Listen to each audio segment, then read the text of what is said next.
Good morning. এই 2-3 দিন হলো কলকাতাতে বেশ জাঁকিয়ে ঠান্ডা পড়েছে।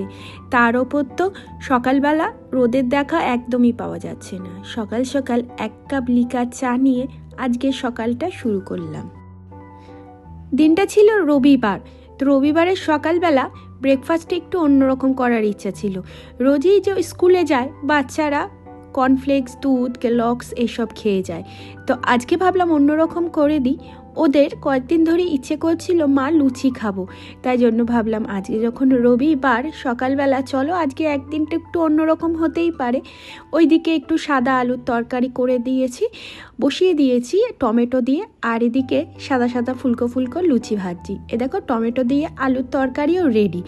আর ওদিকে কিন্তু ছেলে আর মেয়েরা কিন্তু ঘুম থেকে উঠে পড়ে ব্রাশ টাশ করে একদম রেডি। এদিকে আমার তার সাথে সাথে ব্রেকফাস্টও তৈরি হয়ে গেছে। চলো আজকে রবিবার দিনে ছুটির দিনে সকালের ব্রেকফাস্টটা ওদের সার্ভ করে দিই।